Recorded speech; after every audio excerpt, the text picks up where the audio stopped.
A través de nuestra cuenta en Twitter, @solucionesgb. Por ejemplo, por acá nos dice Freddy Parada, la mejor prevención la debe garantizar el Estado venezolano con carreteras y autopistas de lujo resguardadas por la Guardia Nacional Bolivariana. Bernarda Gutiérrez también nos dice, los fuegos artificiales atormentan y hacen sufrir a nuestras mascotas, son un peligro a los niños y contaminan. De inmediato le damos la bienvenida a la Cabo Libertad Rodríguez. Ella es jefa de medicina prehospitalaria de los bomberos de la Universidad Central de Venezuela. Buenos días, Libertad. Buenos días, bienvenida. Gracias por estar compartiendo nuevamente con nosotros. Y también está por acá Johan Requena, director de operaciones de Protección Civil del Estado Miranda. Buenos días. Buenos días, gracias. Bienvenido, Johan.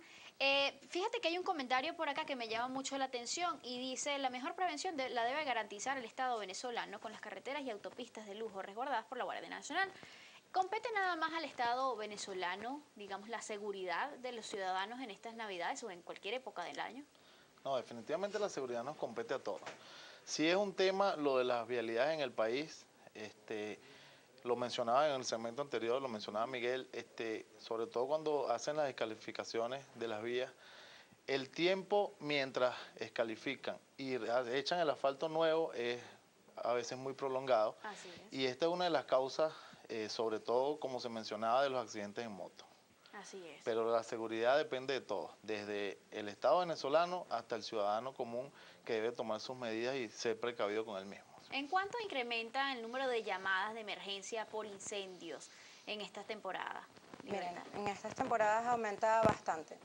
Primero porque los incendios se incrementan debido a lo que estaban hablando justamente de nuestros compañeros de Protección Civil en el segmento anterior, es que la gente sobrecarga lo que son las extensiones eléctricas.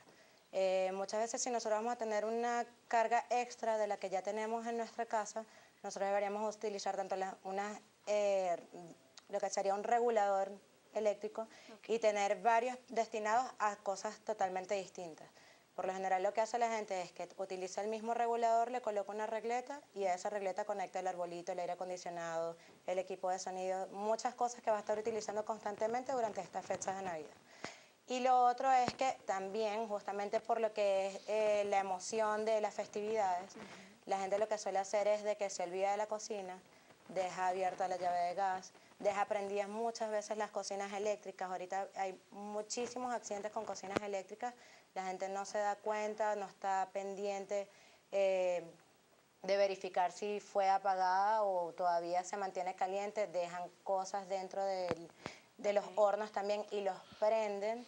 Entonces esto también crea cierto tipo de combustión porque muchas veces meten lo que sería ollas con aceite dentro del horno y una vez al prenderlo, se han visto muchos casos, por lo menos el año pasado, tuve no sé si la oportunidad, sino desdicha de ir a un servicio de esa manera, de justamente que le tocó a un niño que justamente abrió el horno para meter algo a calentar que le había mandado a colocar su madre y bueno, había justamente lo que sería un sartén lleno de aceite y estaba todo caliente, justamente le brincó y bueno, el horno justamente era de gas y... Así es. Las quemaduras están a la orden del día, ¿no? Cuando Sí. hablamos de todo ese tipo de accidentes domésticos, por decirlo de algún modo. Ahora, los juegos pirotécnicos, ya hemos hablado de esto, es algo a lo que quizás también las instituciones le han metido la lupa, las instituciones del Estado, y hay prohibiciones al respecto. Coméntanos de eso. Sí, efectivamente, como mencionaba Bárbara,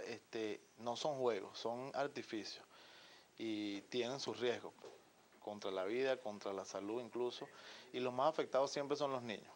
Hay una gaceta oficial, si no me equivoco, 40.312, donde se regulan el uso y manejo de los artificios pirotécnicos. ¿Cuáles son los principales aspectos contenidos allí?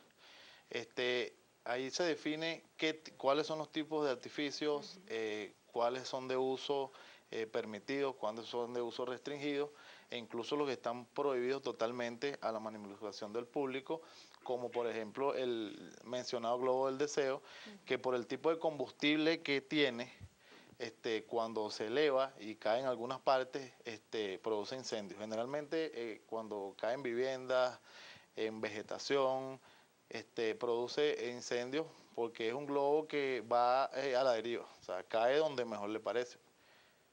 ¿Han recibido ustedes reportes, digamos, frecuentes con respecto a la utilización de este tipo de globos que generen incendios?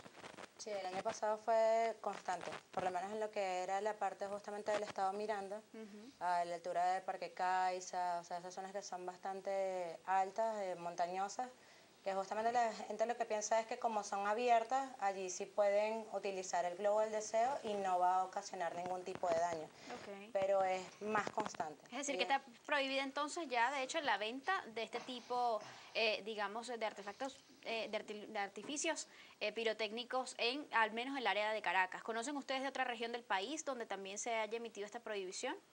No, la reglamentación es completa a nivel nacional. De hecho, las alcaldías están obligadas, según la reglamentación, en ubicar espacios para la venta de este tipo de artificios, de todos los tipos de artificios pirotécnicos. Es importante tener Normalmente eso. la regulación es que estos espacios donde se ubican esté fuera o alejado prudencialmente de lo que son las zonas urbanas. Perfecto. Al regreso vamos a conocer un poco más sobre cuáles serían las recomendaciones para los casos específicos, si estamos hablando de la manipulación de artificios pirotécnicos, si estamos hablando también del tema de las casas, de cómo manejar el tema si nos vamos de viaje, qué debemos hacer con el hogar, de cómo manejar y sobre todo también hasta de la comida. Hay sus recomendaciones sobre ese tema. Vamos a hablar de esto en la última parte del programa. Por ahora los dejamos con la buena.